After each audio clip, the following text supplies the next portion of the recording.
Guys how are you? ఎలా ఉన్నారు? బాగున్నారా? సో గైస్, చెప్పే విషయానికి వస్తే కనుక నాకైతే ఈరోజు హెల్త్ అయితే అస్సలు బాగలేదు. నాకైతే జ్వరం వస్తుంది, లోపల నుంచి జ్వరం వస్తుంది. బయట ఏం వేడిగా లేదు కానీ కొంచెం కొంచెం లైట్గా అయితే అప్పుడప్పుడు వేడి వేస్తుంది. ఇక చలి అయితే బీభత్సంగా ఉంది. దాని తర్వాత దగ్గు ఉంది, పరిచయం ఉంది. దాని తర్వాత బాడీ పెయిన్స్ అయితే మామూలుగా లేదు. సో దాని తర్వాత కాళ్ళు చేతులు లాగేస్తున్నాయి, కళ్ళు అయితే మంటగా ఉంది, నోరు మొత్తం సప్పగా ఉంది. అలా ఉంది పరిస్థితి. సో ఇవన్నీ చెప్పడానికి కారణం ఏంటంటే ఆ, ఈరోజు మా మేడం తీసుకెళ్ళి హాస్పిటల్కి అయితే తీసుకెళ్ళాను. మా మేడం లోపలికి వెళ్ళింది. అది పైన వేసుకున్న జాకెట్ ఇంకా హాస్పిటల్ లోపల తెలియక ఏముంటుంది, ఇంకా స్మెల్ వస్తుంది కదా హాస్పిటల్ది. ఇంకా చూస్తున్నారు వాళ్ళు వీళ్ళది స్మెల్ వస్తుంది. అది బట్టల్లో ఉండిపోతుంది, ఆ జెమ్స్ ఉండిపోయి. సో అదన్నమాట, లోపలికి వెళ్ళింది, ట్యాబ్లెట్స్ తీసుకొని వచ్చింది. అది మెడిసిన్స్. దానివల్లనే మన ఇలా అయిందో లేక నాకు పోయిన పోయిన ఆ స్మెల్కి ఇంకా బట్టల్లో మొత్తం అదే ఉండిపోయింది. కాళ్ళు వచ్చింది, కూర్చుంది. నాకు వచ్చి రాగానే కూర్చున్నా కానీ బీభత్సమైన తలనొప్పి. దాని తర్వాత కళ్ళు తిరిగాయి. ఆ నొప్పి పోలేదు. కన్ను అయితే కొట్టుకుంటుంది. నాకైతే అసలు అర్థం కావడం లేదు. నాకు అప్పుడే అర్థమైపోయింది, ఇంకా నాకు అయిపోయిందిలే ఈరోజు కథ అని అనుకున్నా. నిజంగానే అయింది అదన్నమాట. అనుకున్న లోపే నా కథ కూడా అయిపోయింది. సో ఇంకా సరేలే అని అక్కడి నుంచి నాకు అసలు హెల్త్ ఆడే పడైపోయింది మొత్తానికి. ఇంకా నా వల్ల కవ్వదులే అనుకున్న టైంలో ఇంటికి అయితే వచ్చాను. ఇంకా ఇంటికి వచ్చిన తర్వాత ఇంకా ఎక్కడికి వెళ్ళదులే అనుకున్నా. ఆడికి కూడా నాకు ఇంట్లో వచ్చి కూర్చున్నా కూడా నాకు తలనొప్పి అయితే అసలు తగ్గలేదు. నేను జండు బామ్ ఉండాది ఒకటి బండిలో అయితే విక్స్ పెట్టుకున్నాను. అయినా కూడా ఎంత తగిలించుకున్నా కూడా నొప్పి అయితే తగ్గట్లేదు. కళ్ళు తిరుగుతున్నాయి, నా వల్ల అసలు కావడం లేదు. ఏం చేయాలో అర్థం కావడం లేదు. ఇంకా సర్లే అని ఇంకా అంతలో 2 అయిపోయింది. 2 అయిపోయినాక అన్నం తినమని చెప్పినారు. ఇంకా అన్నం తీసుకొని తిన్నాను. తినేసిన తర్వాత ఇంకా మేడం వెళ్ళాలా బయటికి అన్నది. బయటికి వెళ్ళాలి అన్నది కదా, అందుకోసం అని సరసమ చక్క తినేసిన తర్వాత బయటికి అయితే వచ్చాను. మళ్ళీ అదే జాకెట్ వేసుకొని వచ్చింది. పొద్దున ఏ జాకెట్ వేసుకుందాం మళ్ళీ ఆ జాకెట్ వేసుకొని వచ్చింది. సో ఆ జాకెట్ వేసుకొని రావడంలో మళ్ళీ నాకు ఇంకా అస్సలు అర్థం కాలేదు. ఇంకా నా పని అయిపోయిందిలే, ఈరోజు నా కథ అయిపోయిందిలే అనుకున్నా. సో వచ్చేసింది జ్వరము. సో బయట కనిపించడం లేదు కానీ లోపలైతే నాకు ఎలా ఉందంటే నరకంగా ఉంది. సో మనం ఇక్కడ పని చేయడానికి వచ్చినాము. సో వీళ్ళు మనకి బాగున్నా బాగలేకపోయినా ఏమున్నా కూడా వీళ్ళు ఏం పట్టించుకున్నది ఏముండదు. సో తిను పెనడోలు అంటారు అంతేగాని అయితే ఒక ట్యాబ్లెట్ ఇస్తారు, ఆ పెనడోలు తిను ఇంకా తగ్గిపోతుంది అంటారు. కానీ ఇంకా హాస్పిటల్ విషయానికి వస్తే కనుక ఇక్కడ పెద్దగా భారీగా ఏం చూస్తారు అంటే టచ్ కూడా చేయరు. అది కాక ఇంజక్షన్స్ కూడా ఏం వేయరు.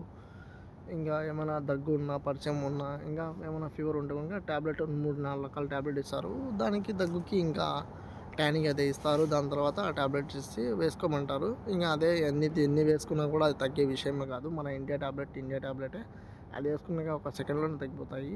ఇక్కడ ఏ ట్యాబ్లెట్ కూడా పనిచేయదు ఇక్కడ, ఎందుకంటే పవర్ తక్కువ ఉంటుంది. అది కాక ట్యాబ్లెట్ కూడా వేరే రకంగా ఉంటాయి కాబట్టి మనకు అంతగా సెట్ అవ్వవు. వీళ్ళకి ఇక్కడ ఉన్న వాళ్ళకి సెట్ అవుతాయి కానీ మనకు అసలు సెట్ అవ్వవు. సో అదన్నమాట. ఇంకా డ్యూటీ అయిపోయిందిలే అనుకున్నా. ఇప్పుడైతే 9:30 అయింది టైము. 9:30 అయిందిలే, ఇంకా ఇంటికి వెళ్ళిపోదాంలే అని మా మేడం వాళ్ళ ఆంటీని అయితే ఇంటికాడ వదిలేసి ఇంకా ఇంటికి వెళ్తున్నాను. అంతలోనే మా మేడము ఇక్కడ డైలీ వస్తాం కదా హతిన్కి, అక్కడ వచ్చిన తర్వాత మా మేడం ఫోన్ చేసింది. తనకి ఇక్కడ ఉన్న మేడానికి ఫోన్ చేసి ఏం చేస్తున్నావు ఏంటి అని ఫస్ట్ మాట్లాడుకున్నారు. మాట్లాడిన తర్వాత పెట్టేసింది ఫోను. సర్లే ఇంకేముందులే, ఇంకా పోదులే ఇంటికి వెళ్తాను, పోయి ట్యాబ్లెట్ వేసుకొని తినేసి ట్యాబ్లెట్ వేసుకొని ఇంకేముందులే పనుకుందాంలే అనుకున్న లోపే మళ్ళీ ఫోన్ చేసింది మా మేడమే. మళ్ళీ ఫోన్ చేసి గీకించుకుంది. మేడం అయితే గెలుక్కుంది, ఎందుకంటే దానికి గెలుక్కోవడంలో చాలా అలవాటు. అందుకోసమని ఏదైనా కానీ బయట నుంచి పోయే సమస్యని ఇంటి దాకా తెచ్చుకొని వచ్చుకుంటుంది. అలా మా మేడము అలాంటిది. ఇంకా ఏం చేసేది ఏముంది, ఇంకా సరేలే అని ఇంకా మొత్తానికి మళ్ళీ ఫోన్ చేసి ఇంటికి వెళ్తా ఉంటే ఇదేమో ఆ ఇంట్లో ఉన్న ముసలేమో రా రా అని పట్టింది. ఇంక 9:30 కదా టైం, వెళ్దులే 11కి 12కి వెళ్దులే, ఇంకేం పోతావు అప్పుడే పోయి ఏం చేస్తావు అంటే, ఇదేమో నాకు స్పీకర్లో ఫోన్ పెట్టి నువ్వు చెప్పు నేను తిరిపి వస్తున్నానని అని చెప్తే నేనేం చెప్పాలా? వీళ్ళ సమస్యలు నేనేం మధ్యలో దూరాలా? ఆ మధ్యలో నన్ను లాగుతారు, నువ్వు తీసుకెళ్ళు ఇంకా అని నా మీద ప్రెజర్ చేస్తారు. ఇంక మనం చేసేది ఏముంది? వాళ్ళు చెప్పినట్టు మేము వినాలా, అంతే కదా. ఏం చెప్తారో అదే వినాలి కానీ మనం చేసేది ఏం లేదు పెద్ద విషయము. ఇంకా ఇంతవరకు కూడా అన్నం కూడా తినలేదు. ఇంటికి వెళ్ళిన తర్వాత ట్యాబ్లెట్ వేసుకుందాం అనుకున్న టైంలోనే ఇలా అయిపోయింది. మళ్ళీ ఇక్కడికి వచ్చాను. ఇప్పుడు ఎప్పుడు వెళ్తానో నాకు తెలియదు. డ్యూటీ ఎప్పుడవుతుందో. సో నా కళ్ళు అయితే ఎర్రగా అయిపోతున్నాయి, మండిపోతున్నాయి కళ్ళు అయితే. మామూలుగా నొప్పి లేవు కళ్ళు అయితే. బాడీ పెయిన్స్ వెనకాల అయితే వీపు కాడ చాలా నొప్పిగా ఉంది, అసలు తట్టుకోలేకపోతున్నాను. దాని తర్వాత దాని తోడికి ఆ బెండ్ తోలాలంటే నా వల్ల అస్సలు కావడం లేదు. ఇంకా తలనొప్పి అయితే మామూలుగా లేదు, బీభత్సంగా తలనొప్పి అదన్నమాట. పని అయితే అయిపోయింది. ఇంకా నైట్ పనుకునేదాకా నాకు సినిమా కనిపిస్తుంది. ఎందుకంటే ఇంకా పోయి ఇంటికి వెళ్ళిన తర్వాత ట్యాబ్లెట్ వేసుకొని ఇంకా ఫోన్ స్విచ్ ఆఫ్ చేసేసి పనుకోవాలి. ఎందుకంటే ఇంకా నొప్పి అయితే మామూలుగా లేదు, భరించలేకపోతున్నాను. అలా ఉంది నా పరిస్థితి. సో ఫోన్లో ఛార్జింగ్ కూడా అయిపోయింది. ఇప్పుడు ఇంటికి ఎప్పుడు వెళ్తాను? 12కి వెళ్తాను. ఎప్పుడు వెళ్తాను నాకు తెలియదు పెద్దగా. ఎప్పుడు వస్తుందో తెలియదు. సో లోపలికి అయితే వెళ్ళింది, ఇంకా ఎప్పుడు వస్తుందో తెలియదు. ఇంకా నేనైతే ఇక్కడే హతిలో ఉన్నాను. కార్ అయితే పార్క్ చేశాను. కార్ పార్క్ చేసేసి సో ఇక్కడైతే బయట వెయిట్ చేస్తున్నాను. నాకైతే మామూలుగా లేదు, చలి ఎక్కువ ఉన్నది. సో అదన్నమాట. ఇక్కడ బయట దేశం వచ్చిన తర్వాత అమ్మ లేడు, నాన్న లేడు, అక్క లేడు, చెల్లె లేదు, ఎవ్వరు ఉండరు. తమ్ముడు కూడా ఉండడు, అన్న కూడా ఉండడు. సో మన బాధ మనమే పడాలా, మన కష్టాలు మనమే పడాలా. చూసేవాడు లేదు, ఎవడు చూపించేవాడు ఉండడు ఇక్కడ. ఎవడి బాధ వాడే పడాలా, ఇంకంతే, ఎవడి కష్టం వాళ్ళే పడాలి. కానీ మనం వీళ్ళు చూస్తాలే మనకేముంది అని అనుకుంటాము, అట్లా ఏముండదు. సో ఇలా ఉంటుంది కోవిడ్లో పరిస్థితి. సో అందుకోసం అంతే గైస్.